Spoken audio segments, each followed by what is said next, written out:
Magandang gabi mga kapuso. Ako po ang inyong Kuya Kim na magbibigay sa inyo ng trivia sa likod ng mga trending na balita. Viral ngayon ang isang video ng isang fur parent mula Cebu. Tila naramdaman daw kasi ng fur baby nito ang paparating na lindol. Gaano katotoo ang mala sixth sense na ito ng mga hayop? Di ko inisip. Sa videong ito nakuha gabi nitong September 30, makikitang nakikipag-bonding ang fur mom mula Lapu-Lapu City, Cebu na si Jan sa alaga nitong si Mikay. Pero si Mikay, kapansin-pansin tila distracted. Palingon-lingon sa paligid. Napatayo pa ito sa gilid ng kama ni Jan. Ilang sandali pa. Linog. Nayanig na ang kanilang bahay. Bunsod ng magnitude 6.9 na lindol. Hala, naglinog! Hala, day! Day, naglinog, day! Nagpanik na ako. Lumabas lang po kami sa bahay. Fortunately, ligtas lang din po naman kami. Hindi ko na-realize na may nasensa pa talaga siya na may paparating na lindol.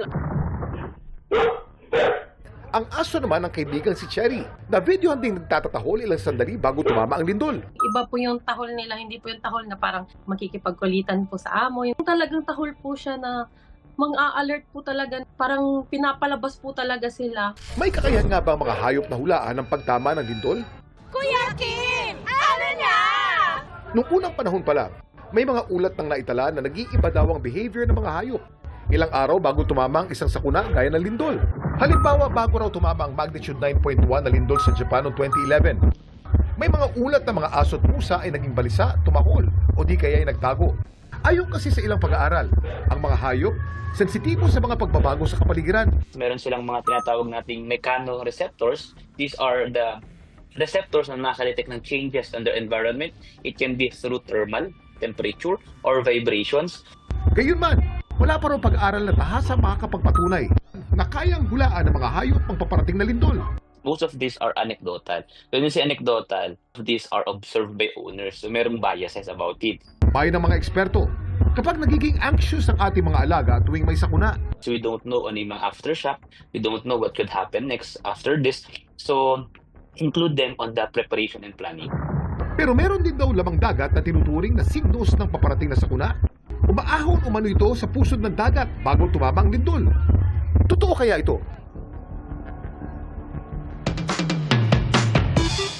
Ito ang oarfish. Kinakatakutan to kapag nakikita sa dagat dahil sa paniniwalang signos daw ito na magkakalindol.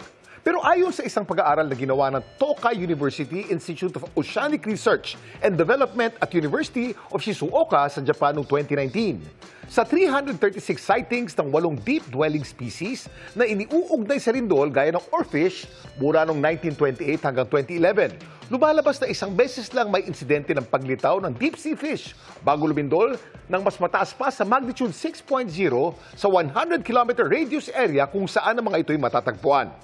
Kaya para sa kanila, ang paniniwalang indikasyon ang mga oarfish ng lindol ay mas higit na pamahiin lamang.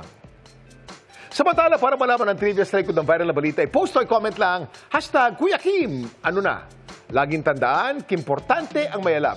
Ako po si Kuya Kim at sagot ko kayo 24 oras.